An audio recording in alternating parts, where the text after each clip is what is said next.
So I've never really baked much in silicone bakeware. I picked up this Halloween cakelet pan from Aldi. I figured we'd make a quick cake in there and see how easy these things pop out.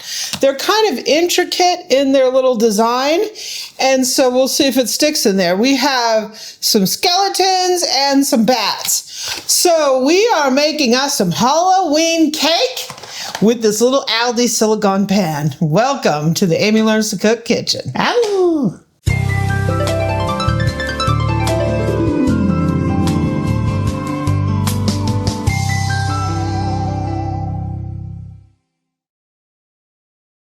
So here's our little cake pan, and it's got a lot of grooves in here, so we'll see if those show up in our cake. Have you guys used silicone molds too much to make cake?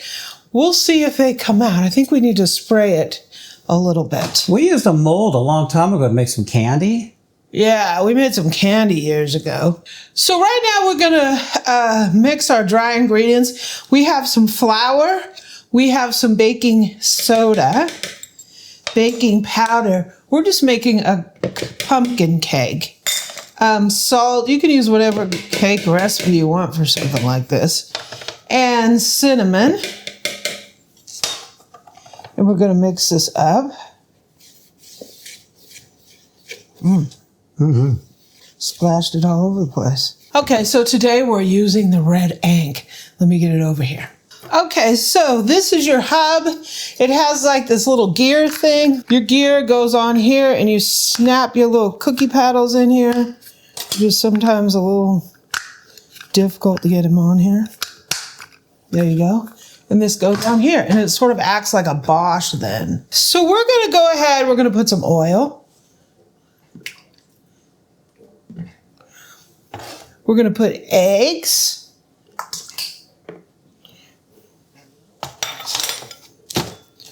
We're gonna put some sugar in here. We're gonna get this going.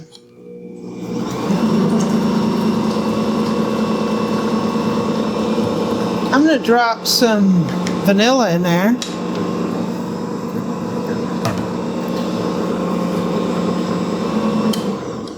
We're gonna put a can of pumpkin in here.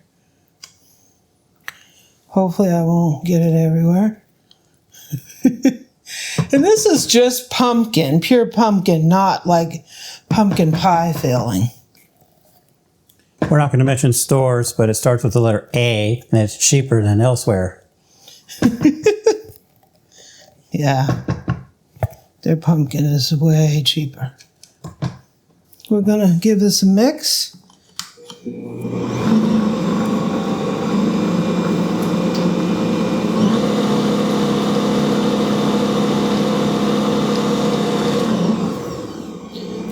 This is a really simple cake.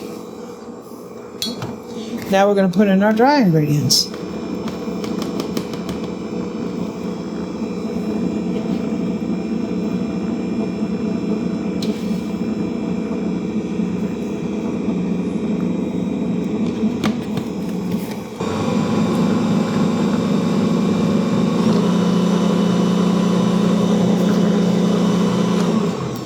I'm just going to take my little scraper here, scrape around the edge, just to bring the rest of the batter in there. Looks like pumpkin dream in there. Pumpkin dreaming.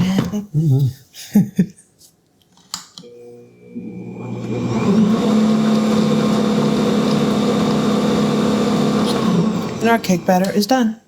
So you ask, where did this recipe come from? This is one of those internet recipes that nobody really knows who it came from. I originally found it like all over the place, and then it appeared on Paula Deen's website, but it's not her recipe because originally she attributed it to somebody else. And then now she's taken that attribution off of there. So it makes it look like it's her recipe, but it really isn't. And then I've seen it later on published in, I was just happening to look through a Taste of Home book that was published way after that, and the same exact recipe appears in there. So I have no idea where this recipe comes from. Paula Deen calls it pumpkin bars, which is not even a bar. She kind of just changed the name, but it's the same exact recipe. Taste of Home called it something else. So I have no idea where this recipe comes from. So you can use that. You can find that on the web everywhere, or you can just use your own, right? So I think usually you don't have to spray these kind of pans, but I'm just going to spray it because I'm not all that familiar with these. Because it's intricate? Yeah. So let's see how much this batter it uses.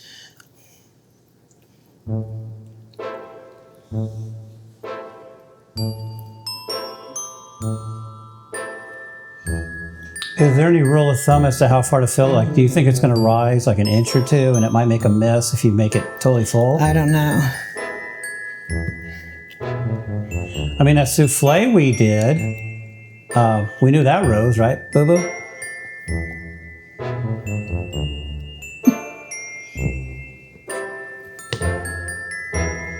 So yeah, I have a little bit of cake batter left. Let me grab a little baby pan. So Eric came over and he was like, "What are you going to cook that little bit left in?" And I was like, boom, right? This is a little USA pan, little baby pan. It's like she only has maybe a cup of batter. What is she going to put that in, right? Who in their right minds would have something that small? But guess what? We must have gotten that at the USA Pan. An amazing pan room. Matter of fact, if you remember our trip to Pittsburgh when we brought home a bunch of unwanted pans, I got pans coming out the wazoo. They weren't unwanted, trust me. They're very wanted. Okay, we're ready for the oven. These things are poofing up. They're getting there. I filled these things a little too high. Got little cracks, but they're expanding. Yeah, but the bottoms are going to be all puffy.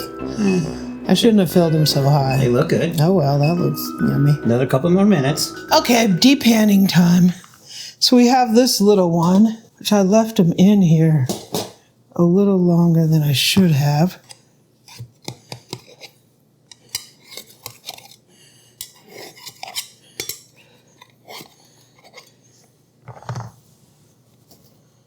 Yay! Yay! Cake number one. So how do you think these are going to perform? I don't know. Aldi. Yeah, if they flex, they should come out, right? Can you just flip them upside down? Oh. Look at the little bat! Mwah, mwah.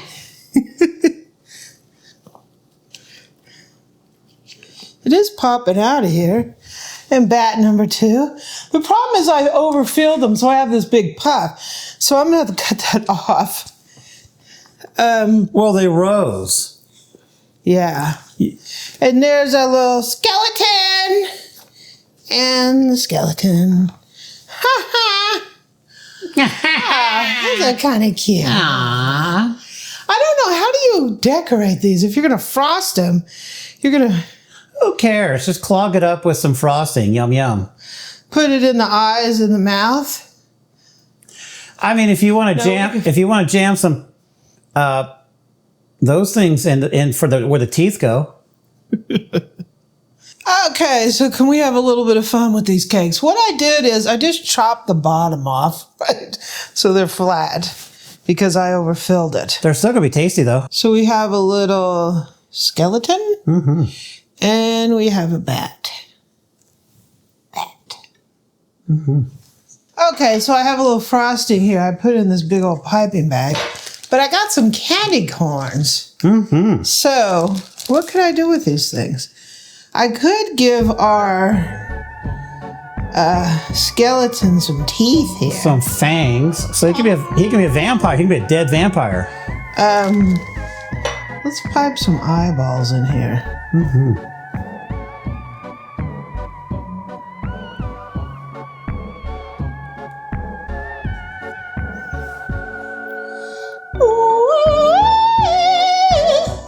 Is that scary? Huh? Let me put a little dot here and a little dot here. So I can stick the fangs on here. Amy took me to a cake decorating class one time, and I think you just use frosting as glue for stuff. Well, yeah. And then we can pipe little cuties around here.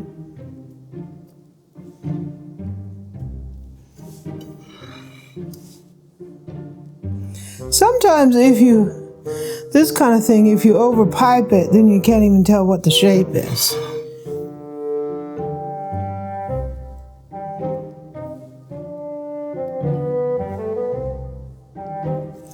I was gonna color this frosting, but I didn't have any orange. I was like, forget it. I gotta move him out of the way.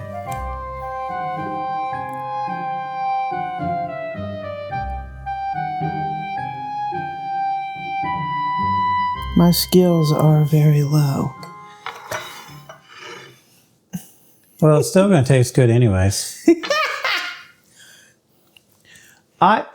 Those fangs make it look like it's like a, like a big spider, right? Getting ready to bite you or something. What do I do? With the bat? I say you shove some of them candy corns in his eyes. His eyes are sort of poking up. Or you give him some fangs, because he would bite you, right? I think I'm just going to give him a little logo in the middle. His logo is a candy corn.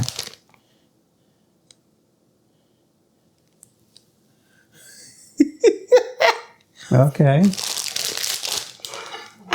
Should I pipe all the way around him? You're going to...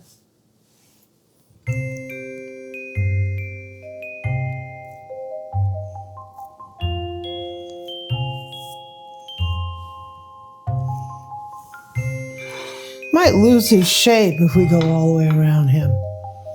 Yeah. Does he need a nose? Well, his nose probably went away when the rest of his body went away. But yay. So is that a skeleton or a snowman? Snowman with teeth. You can have fun with these. So I was really surprised at that little mold, that silicone cake mold. These things popped out and you could actually tell what they were. I didn't think it was either gonna stick in there or they wouldn't pop out, or the little grooves wouldn't be deep enough for you to tell what it is. But this does look like a skeleton, and this does look like a bat with his little cute little ears. Yeah. So which one do you want to eat, Boo? Oh, I don't know. Surprise me. You want to eat the bat? Yeah. It's been kind of a batty day. So we're just going to cut it in half. Yeah. And we'll each eat half a bat. We'll bite him before he bites us. You didn't get much icing on here. Yeah. So I'll give you a little pipe. Sure, why not? Pipe.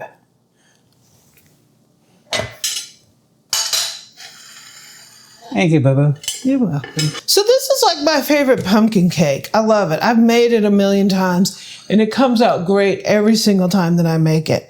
I don't exactly know who made up this cake, so I'll either put it on my website or I'll put a link somewhere to it. In terms of the pan, because it's from Aldi, I don't think if your local store still has one, I'll put a link down in the description to some on Amazon that's similar. We probably can find something on there. What was amazing was we had to bake this for like a good half hour. I think maybe almost 35 minutes. These baked as long as a full-size cake did. Of course, I'm on convection and it reduces the temp to 25 degrees. But that's for a reason, allegedly. This cake is amazing. I've made this cake so many times, and every single time it comes out, it's delicious. So I hope you had fun. Hey, look at our little bat. Oh, is that the noise I made? What does a bat make? That's Flipper. Okay. And here's our other little cake. Thanks for joining us.